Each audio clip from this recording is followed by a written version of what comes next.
When you took over, you started by giving us subsidized fertilizer. Mr. Deputy President, even in the structure of government, Deputy President. Mr. Deputy President, I want to say Karibu. Before I was re-elected this last year, Your Excellency, I was on Egypt and the others. But may I request you that for our tea.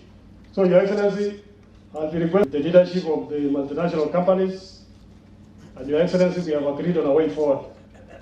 Maybe we'll be finding time. We are very good friends. Even our friend, our governor. Okay, can they just stand wherever they are? Just to be seen. I'm under very tight instructions. If you haven't, we'll be availing in the middle of the, and we have governors here. But on behalf of COG and our chair, who is not with us here, aware that tea within agriculture is a devolved function. But we want to take this opportunity on behalf of governors to be able to put resources. I give the commitment of the Council of Governors and all the county governments within the tea growing. Tell ourselves where the problem is. Because for sure, Your Excellency, therefore we are hoping that from these discussions today, we will be able to understand where is this gap. Who is this that is benefiting from the tea? Good price, the farmer has not gotten good money. We hope. The role tea plays in our economy is in a way that it is one of that prices are set at certain levels. I have visited the tea auction in Mombasa as on their tea at the auction at above $2.4. The other tea was listed as one of the essential commodities in Pakistan and of Pakistan, and we were able to address the problems of the foreign exchange issues that there were. But what shocked me during that, one of the buyers of tea said, and I quote, that Kenya produces one come up with suggestions on how ideas on how we can be able to take advantage of the quality of our tea. From 130 billion Kenya shillings registered in 2021. This is in spite of the low production across the country as a result of prolonged droughts. Distinguished farmers here, that is an increase of about 294 shillings per kilo. In spite of Kenya producing distinct flavors of tea, the market does not take care of the best interests of the farmer. The farmer has no. It's so beautiful. You would expect that the people who are behind that beauty are very happy people because of what is in the pocket. The reverse is the truth. Kwa hivyo tuko hapa tuongee. Na tuongee ukweli. Na Mungu ana nafasi hapa na uhuru ya kuzungumza. Mimi nitaketi hapa mpaka jioni. Alafu tuamkie kesho. We must get a solution. Hawa wakulima ya chai wataweka kitu kikubwa kwa mfuko siku gani and how from Kericho. On behalf of my boss, President William Ruto, that the reforms we are going to agree on, our two houses of parliament where we have the majority, the Senate and the National Assembly will make the various amendments into law. Thereafter, the President and I and the ministers responsible will ensure 100% compliance with the law. This is part of our bottom-up economic. if there is one office which will be remembered kindly by history, is your office. If there is anything that will speak to the lives of our people, to the rural economy, is the question of tea, coffee, milk, and pyrethrum. As we sit here, we are able to come up with suggestions on how ideas on how we can be able to take advantage of the quality of our tea so that we can be able to maximize or get better prices by really setting minimum prices for tea in the international markets. That is one of the things that I expect or hope that this meeting can easily be able to achieve. Yes, it is true, and government has been, and we want to thank His Excellency the President, his deputy, because they have made specific interventions to address the problems of our farmers. I specifically want to say, and which we appreciate, and pass our regards and thanks from the farmers' fraternity, that in the last year when every other farmer was getting the fertilizer subsidy, our farmers were able to get fertilizer subsidy.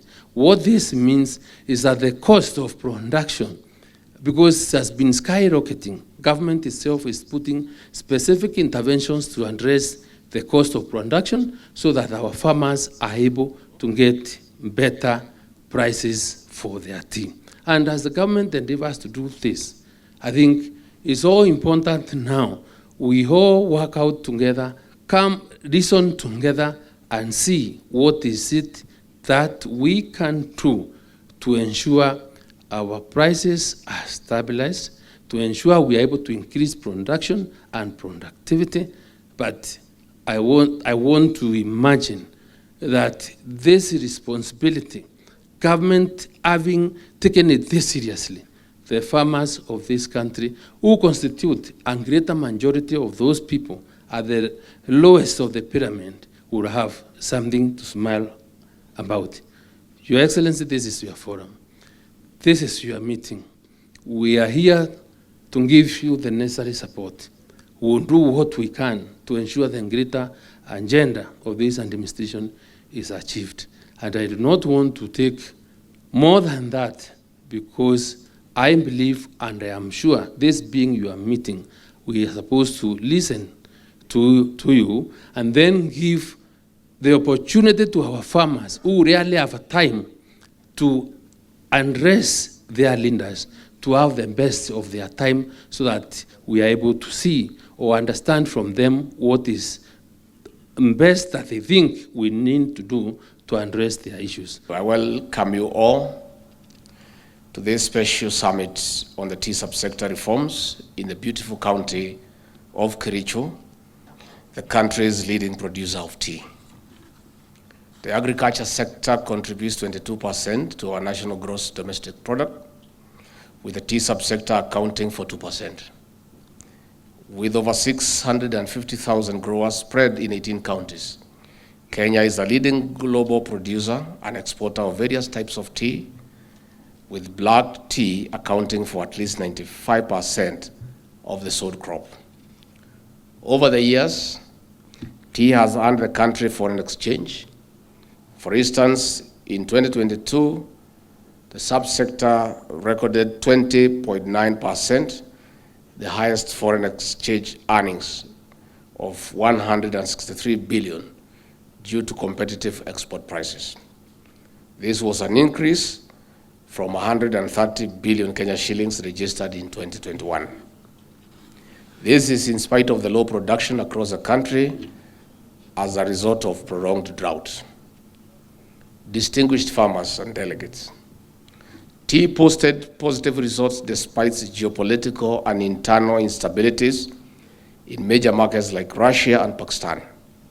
The price of 100 kg bag of tea increased to 29,000 Kenya shillings in 2022 from Kenya shillings 23,000 the previous year. That is an increase of about 294 shillings per kilo. Apart from expansion of the existing market, the demand has been on the rise.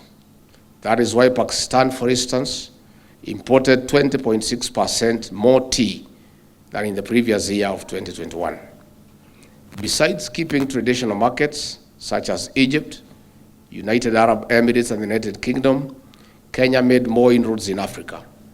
It was among first member states parties to trade in tea under the African Continental Free Trade Area Agreement with Ghana. Distinguished farmers, the international market size for tea remains healthy, It is projected to grow to up to 6.7% by the year 2031, exceeding $93.2 billion US. Consumption of black tea alone, which Kenya produces most, is expected to grow by over 2% in the next decade. Despite the current stable and favorable market, our smallholder tea farmer remains at the bottom of the pyramid. The farmer is pressed by high cost of production. They also bear the burden of huge operational costs. In spite of Kenya producing distinct flavors of tea, the market does not take care of the best interests of the farmer. The farmer has no power to determine the price, yet this is a much sought commodity across the globe, even when sold in raw form. In other words, the farmer who puts most efforts earns the least. In simple terms, the pyramid is inverted against the farmer. The farmer is struggling economically. Distinguished farmers and delegates, that is why we are here today. President William Ruto, in Executive Order Number 1, 2023, tasked me with the responsibility to lead public reforms in the tea, coffee, and dairy subsectors, which are priority areas in which we want the smallholder farmer to earn something commensurate to their sweat and effort. As we settle down for this summit, the President expects lasting results. This will feed into the Kenya Kwanza plan of value addition to the tea, which will multiply the earnings of our farmer. Currently, up to 95% of our tea is exported in raw form. This means farmers do not get maximum value for their sweat. In addition, we want our farmers to earn more from specialty tea.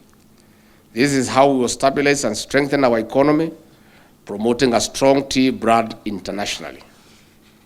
As I conclude, for the record, I wish to state that President William Ruto and I have zero vested interest in the tea subsector. And that is why these reforms will succeed, because there will be no conflict of interest. Sisi uhusiano wetu na chai na rais ni ile tu iko kwa kikombe peke yake. Hatuna interest ingine. We only want the farmer to thrive.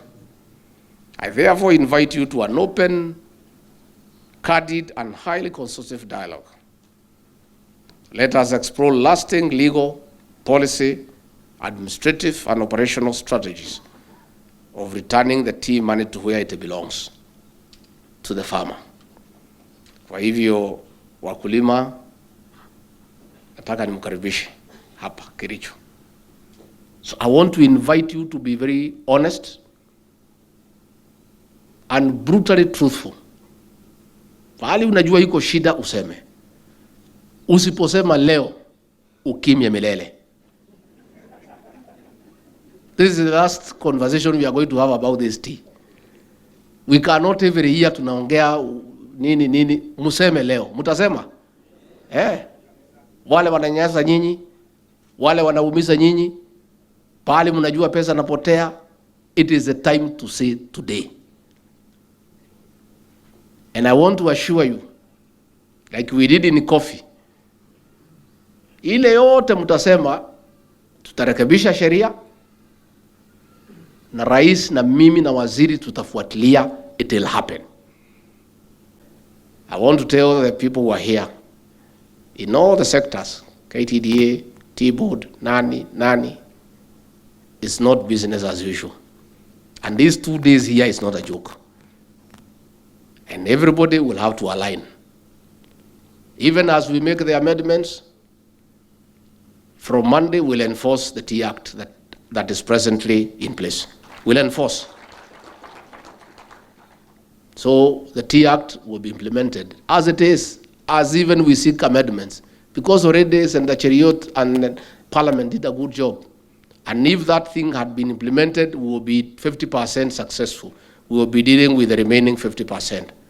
So even as we listen to you and we get our 2 houses to implement what you recommend here, we'll first implement what is in place so that watu waone hakuna mchezo. I want to give you an undertaking from Kericho on behalf of my boss, President William Ruto, that the reforms we are going to agree on, our two houses of parliament where we have the majority, the Senate and the National Assembly, will make the various amendments into law. Thereafter, the President and I and the ministers responsible will ensure 100% compliance with the law. This is part of our bottom-up economic transformation agenda. We commit as a county that we will support the reforms, we will support what you spearhead, and we will continue to support your office actively, because I have known you that you are a man that has the heart of the farmer and has the heart for the hustlers. We will work together, we will partner strongly with national government to ensure this success.